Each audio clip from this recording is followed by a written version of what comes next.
नमस्कार सगळ्यांना, स्वागत आहे तुमचं परत एकदा माझ्या व्हिडिओमध्ये। तर तुम्हाला समजलंच असेल की मी कुठे गेली होती आणि ज्यांनी पहिले व्हिडिओ बघितले त्यांना तर पूर्णपणे समजलं असेल, ज्यांना समजलं नाही त्यांनी बघा। तर असू द्या, तर थंबनेलवरून तर समजलंच असेल, तर मी सुद्धा सांगते मी गेली होती लग्नाला। तर मी तिथं काही थोडंसं शूट केलं नाही वगैरे, थोडंसं नवरीचं आणि नवरदेवाचं शूट केले, ते तुम्ही बघा, आपले सांगतेच।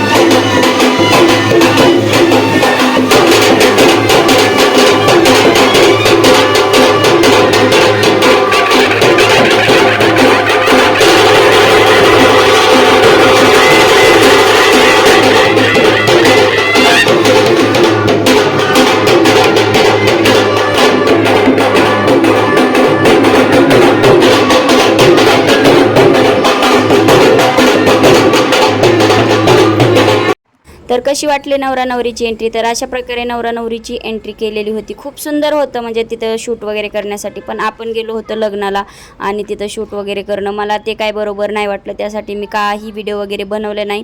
तर फायनली मी जाताना गेली होती फोर व्हीलरमध्ये, मला खूप त्रास वगैरे झाला, म्हणून मी येताना आली बसमध्ये। तर बसमध्ये असताना थोडंसं शूट केलं होतं घाटातलं वगैरे, म्हणजेच हा घाट जे कोणाला माहिती असेल तर सांगाच, मला तर माहीत नाही हे ठिकाण कुठले, पण साताऱ्यावरून आम्ही वापस येतानाचा हा घाट आहे। मी वापस येताना थोडं शूट केलं होतं, म्हटलं थोडंसं तिथं शूट केलं तर थोडंसं एक मिनी ब्लॉग तरी व्हावा, म्हणून त्यासाठी थोडंसं शूट केलं होतं। आणि बसमध्ये एकदम आरामात आली होती, आणि तुम्ही बघू शकता इथं माझी डमी पण झोपलेली होती, अथर्व पण मागं होता। आणि फोर व्हीलरमध्ये मला बिलकुलसुद्धा जमत नाही। तर हा ब्लॉग कसा वाटतोय तुम्हाला कमेंट करून सांगा, आणि नवरा नवरी कशी वाटली तेही मला कमेंट करून सांगा।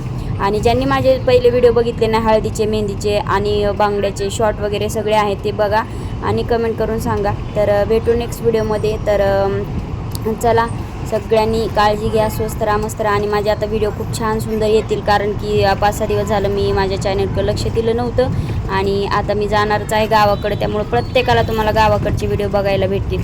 तर भेटू नेक्स्ट ब्लॉगमध्ये, तोपर्यंत बाय।